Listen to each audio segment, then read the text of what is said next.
Campaign Central. Gentlemen, you'll have your turn. One of the challenges we should have, please focus on the issues that matter. We know we did business in China. Everybody knows that. Hard to make sense of what's being said at times tonight during the second Republican debate, but we're sorting it all out for you. Hello again, everybody. I'm Chris Stefani. I'm Amanda Hall. The debate is just wrapping up at the Ronald Reagan Presidential Library in California. The Night Beat's Claire Galt is covering the debate. She joins us in studio. Claire, a lot of noise. Any substance? Amanda, frankly, it was 2 hours of talking points. Governor DeSantis didn't really say anything we haven't heard before. But in the noise, we got a taste of what some of the candidates think of each other. For example, Vivek Ramaswamy and Nikki Haley on whether the U.S. needs to ban the social media platform TikTok. I have a radical idea for the Republican Party. We need to win elections. And part of how we win elections is reaching the next generation of young Americans where they are. TikTok is one of the most dangerous social media apps that we could have. And what you've got, I honestly, every time I hear you, I feel a little bit dumber for what you say. Because I can't believe... DeSantis stood center stage for 16 minutes before saying anything. After that, he got asked about every issue: inflation, energy independence, crime, the border, Black history, and education. And in the final minutes, about his position on abortion.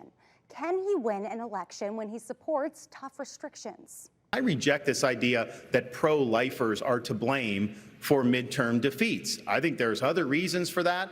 The former president, he's missing in action tonight. He's had a lot to say about that. He should be here explaining his comments to try to say that pro-life protections are somehow a terrible thing. I want him to look. It was the second time the governor called out the former president for not being here. He said Donald Trump did the American people a disservice by not answering questions.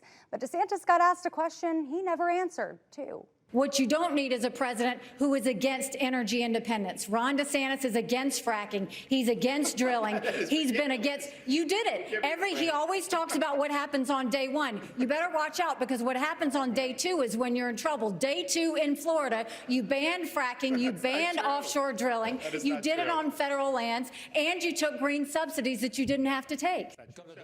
DeSantis said in Texas in August that he does not support fracking or offshore drilling in Florida, and he supports the constitutional amendment that bans those practices. But he did leave the door open for other states if they choose to do so. And when asked if he can come from way behind to beat Donald Trump, he said, polls don't elect presidents. People do. Amanda. All right, Governor DeSantis was taking shots ahead of the debate. Here's what California Governor Gavin Newsom had to say about DeSantis' values. His zest for demonization is particularly unique, Ron DeSantis. His willingness to scapegoat vulnerable communities is particularly distinctive. He's been on a book banning binge. 40% of the books that have been banned in the United States in the last calendar year have been in his state. He's banning speech. He's criminalizing teachers and librarians. You may remember that Newsom and DeSantis are set to duke it out on the stage in a debate organized by Fox News in late November. And the man Governor DeSantis says was absent from the debate, former President Trump, was in Michigan tonight. He held a speech addressing non-unionized auto parts suppliers, but he couldn't hold back criticizing the Biden administration's apparent push for electric cars. And yes, it's true. Today's radical Democrat Party wants to legalize drugs, shoplifting, and sexual mutilation of your children, but they want to allow your gas-powered Suburban, Silverados, and Ford F-150s to die. They can die. This comes a day after President Biden became the first sitting president in history to walk the picket line, joining the United Auto Workers in Detroit. New tonight.